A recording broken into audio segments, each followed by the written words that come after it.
Hey everybody, we're here with Anthea Carson, author of How to Play Chess Like an Animal, and she's gonna show us some interesting chess ideas here today. Take it away, Anthea.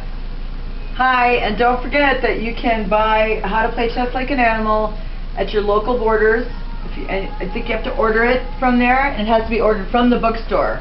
You can't order it online at Borders, but you can order it online from chesslikeananimal.com. Hi, Okay. Anthea. Oh, hi, Mr. Penguin. We have How are Mr. you? Penguin here today. Oh, it's good to see you. How's that penguin opening been going for you? Well, I need you to give me some lessons here. I've been having a lot of problems with my chess game. Well, I'm not sure if knight f6 and then rook, or knight c6 and rook b8 is a good opening. Yeah, So, that's the penguin opening. yeah, that's the penguin. And how's that been? It hasn't been working too good. Yeah, it's not working so good. Yeah, I think you kind of have to be a pretty strong player to get away with it, and then you got to be playing some weak players. So maybe don't try that against fish, maybe. But I like fish. Well, what we're looking at today, Mr. Penguin, is we're looking at some interesting things about bishops and knights. So, in the chess game, one of the things you want to look for, and we got this from Jeremy Silman's book too, The Amateur's Mind. We got this from that. You want to look for the imbalances. So an imbalance is a difference in the game, and here the imbalance is that it's a bishop versus a knight, and otherwise pretty much material's equal. You got the same number of pawns, right? Well, bishops are always better than knights, right? It depends on the position. So since bishops can get locked in by their own pawns, how would you make a knight better than a bishop, Mr. Penguin? Well, you can put him on a square where he can't be attacked. Well, if we put the knight here, would that be a good square? That looks like a good square. So now the bishop can never capture the knight, right? And if you were black, would you want to trade this knight for this bishop? Mr. Maybe. Penguin? You would? Because you think no matter what, bishops are always better, right? Right.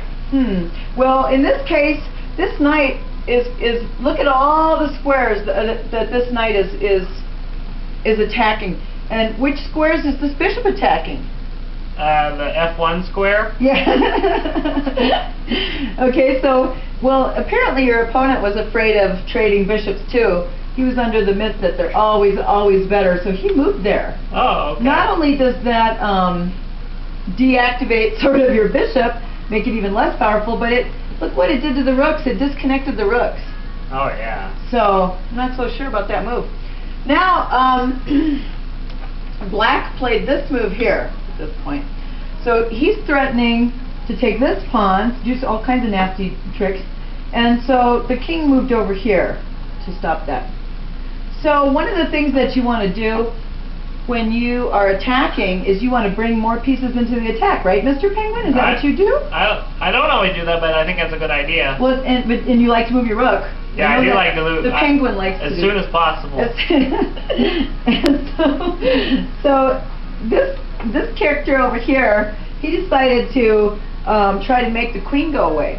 Uh-oh. Well, one of the things that we've learned from Mr. Brian Wall, who's our co-author, like Master Brian Wall, is that if possible, you don't want to retreat, right? Well, I'm a penguin and I get scared, so I like to retreat. Well, in this case, you should be very brave and not retreat, because if you put your rook here, then he can't take that queen anyway, even though he's threatening to. He can't. So, because why? Do you see why, Mr. Penguin?